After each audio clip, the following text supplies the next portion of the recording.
Hi, and welcome to the Tenant File Property Management Software program.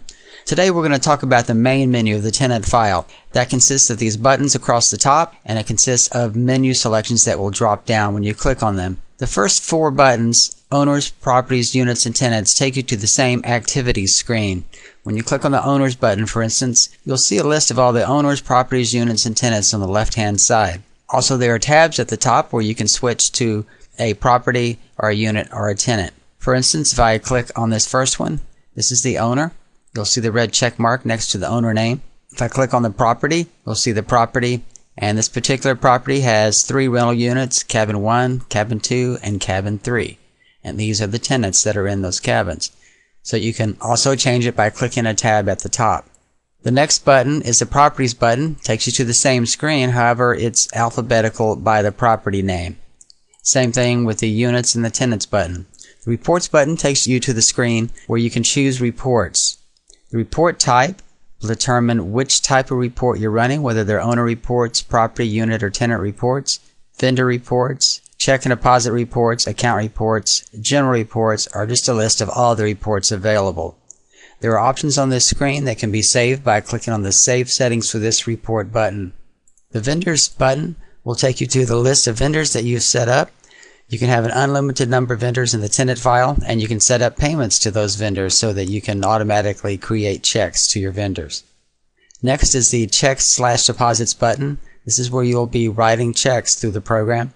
Whether you're entering a check or a deposit is determined by what you click under Display. Next is the Register button, which takes you to the check register. This is all of the checks and deposits that you've entered in the program, and you can display those between any 2 dates. This is also where you would reconcile to your bank statement. The next button is the Pay Owners button, where it will pull up all the owners and it will have a column which will determine how much you owe the owner at the present time, and you are able to edit that column, and you can click a button to create the checks to your owners. Next is the Post Rent button, and in the Post Rent button you can charge the rents to your tenants, or you can choose to post rent income for your tenants. The next button is your Reminders button. You can set reminders to show all of the to-do reminders and all the event reminders. The to-do reminders are things that you've set where there's an action date in the future. You want to be reminded to take a certain action. Also, you can show tenant balances due, leases expired, money due to your owners, and money due from your owners. Lastly, on the buttons, this is the Backups button. You can make a backup of your data at any time, plus you can set automatic backups to be made. It'll remind you once a week, once every 2 weeks, or once a month, or if you don't want it to remind you at all, you can choose that.